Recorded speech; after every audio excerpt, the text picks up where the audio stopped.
Welcome into another episode of Tailgate Talk SEC. I am Will Thomas, and we are back with our schedule prediction, schedule breakdown series, and we've got Lane Kiffin and the LSU Tigers today. So LSU, they won the offseason, right? They went out and they hired Lane. They hired the big fish in that coaching cycle. They had one of the top portal classes in the entire country. So what's that going to translate to on the field? Because you can win February through May all you want.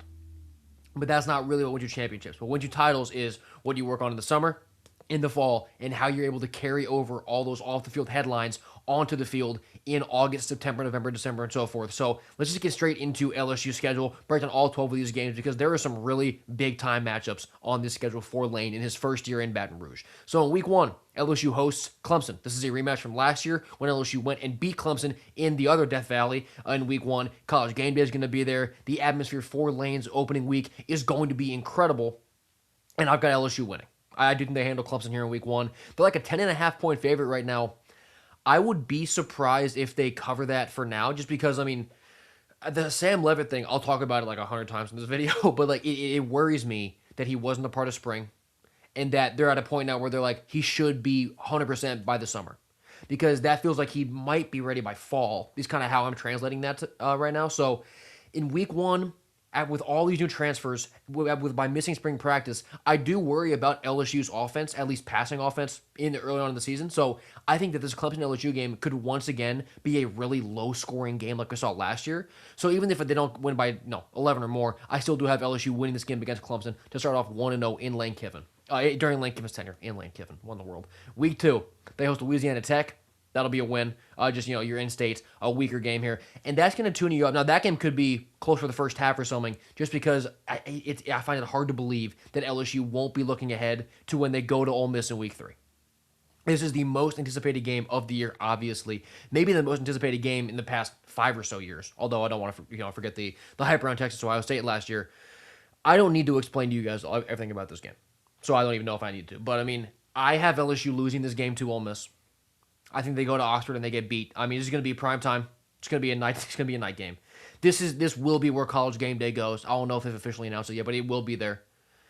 This is the ultimate college football game, right? The hostility, the violence, not actual violence, but just like how aggressive that atmosphere is going to be. I have Ole Miss winning because I don't see them losing this game. It'll be the first road game for Sam Levitt with LSU and with that offense. I think that will be a factor. Ole Miss's defense, with all that talent, and now Pete Golding having a defensive guy in charge, will take a step up. And their offense, I am worried a little bit about maybe overall they're not as productive as last year with losing their play callers. But Trinidad Keewan Lacey is a hard stop elite. They have great receivers. They brought in those two transfers from Syracuse. Ole Miss is going to win this game, and it should be competitive. It should be really close. I just knowing what I know about this sport and my experience watching it, this is like, I'd be shocked if LSU goes in and wins this game. I would, because of the situation. So I think that Lane gets his first loss with the Tigers at Ole Miss. Rebels get their revenge on Lane Kiffin for leaving them for Baton Rouge in the offseason. But then in week four, LSU gets to come home. They play Texas A&M. Now, last year, Aggies walked into Baton Rouge, drained it.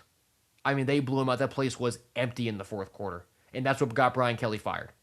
So we're coming full circle here. Lane in his first year gets the Aggies at home. I have them winning. I had this being a bounce back spot after what will be a very emotionally draining loss against the Rebels, just because of the environment that will be. So I think they come back home, they bounce back. I am high on A&M this year. I think they'll be very good.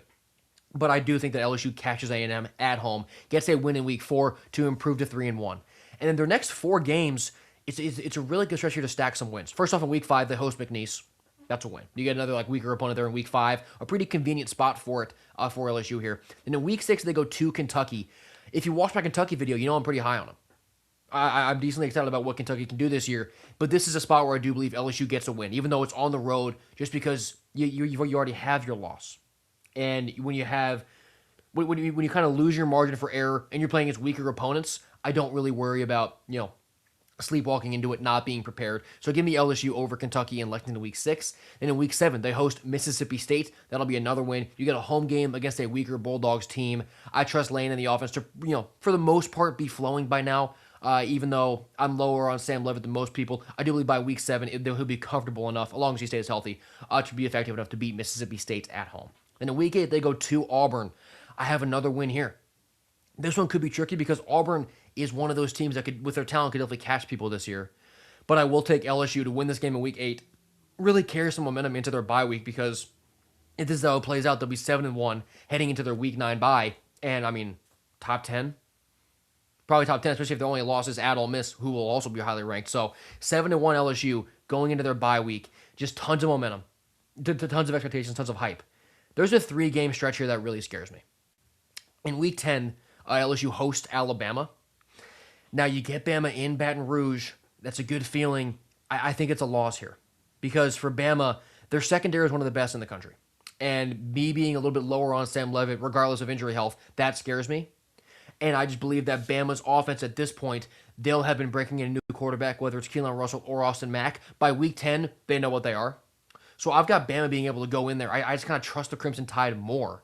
So I got Bama going into Baton Rouge and handing LSU their second loss of the year to be 7-2 here. Then in Week 11, LSU hosts Texas. And this is not even meant to be an indictment on LSU. I have Texas beating everybody this year. I don't think anybody in the league is able to catch Texas. So I have a second straight loss for LSU in this spot. Now, when we get to game week, if this is how this plays out and LSU has 2 losses at this point, I'm probably going to pick LSU the week of the game, just because this is going to be, back against the wall, desperation mode, season on the line at home. Those are spots I love hitting in college football. But for right now, I'm picking Texas, and the Longhorns are too good. They're too talented. I think that LSU is going to be missing a few more pieces than it seems like they are. And, at this point in the season. So give me Texas over LSU in Baton Rouge, back-to-back home losses for Lane and the Tigers there, if that comes true. Then in Week 12, they go to Tennessee.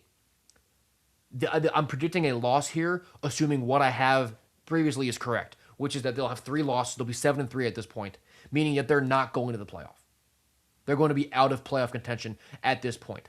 So you're coming off of 2 straight home losses that have knocked you out of the playoff. You have to go on the road to a Tennessee team who is very young. So at this point in the year, they'll know what they are and they'll be in full force. Who is punching up at you? Tennessee is punching up at LSU at this point.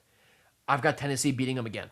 Sorry, not beating them again, but beating them again here in this season was for LSU. So I got 3 straight losses for the Tigers between Bama, Texas, and at Tennessee to go to 7-4 after Week 12. So, I mean, I'm not going 12 for 12 here, obviously, but that's a pretty big, drop off. Going 7-1 into your bye week for Lane and the Tigers, being top 10, being predicted as maybe the SEC champion, maybe obviously a playoff team, and to lose 3 straight, you're going to get a lot of noise. And you'll get even more if in Week 13, when you go to Arkansas, you don't get the job done. Now, I'm predicting a win. For right now, I have LSU beating Arkansas in this spot. Why they might not is because if they're 7-4, what's to stop? Like, I don't want to be attacking the kid, but we saw Sam Levitt quit on a team last year. If they're 7-4, what's stopping him from bailing out of this game and getting ready for the draft? What's stopping the receivers from doing the same thing? What's stopping the defense? It's a bunch of mercenaries. It's a bunch of portal guys who don't really have much loyalty to LSU. So if they're not going to go to the playoff, if they're 7-4 here going into their final game, why do they want to get up for it? And on the counterpoint side of this, Arkansas at this point, they might be 5-6. So they will be playing for a bowl game in Silverfield's first season. So they're going to be they could be ultra motivated for this game, while LSU could be trying to put a team on the field.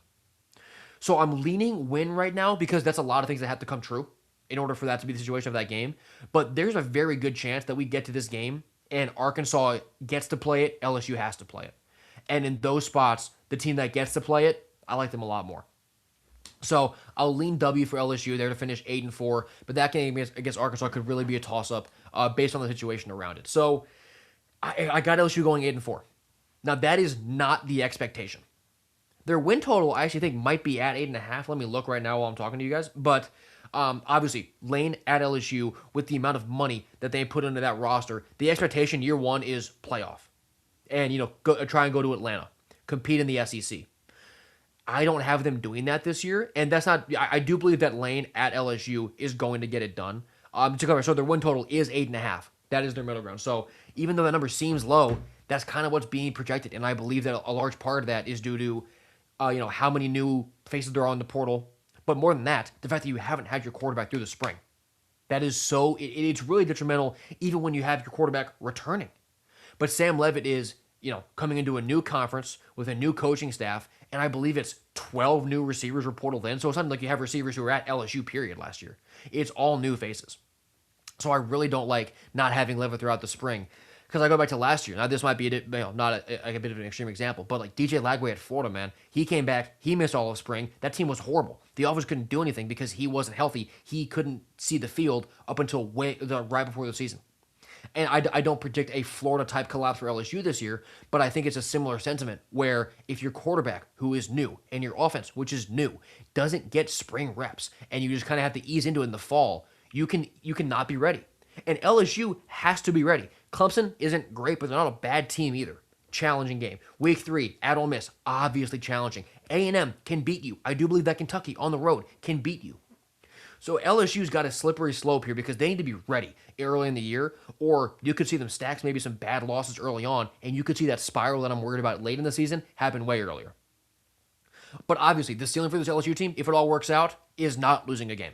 I can obviously admit that with how much pure talent is on this team. And I do believe that the Tigers' defense is going to be very good.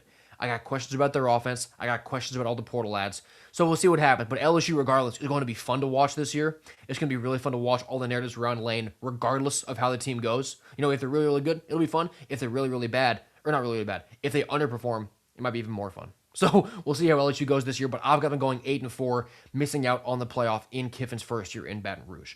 So if you have been enjoying this college football content, all my SEC preview stuff, subscribe to me here and follow me on Twitter. I'm doing this every single day up until we get to the college football season. So thank you guys so much for watching this episode of Tailgate Talk SEC. I've been Will Thomas, and I will see you next time.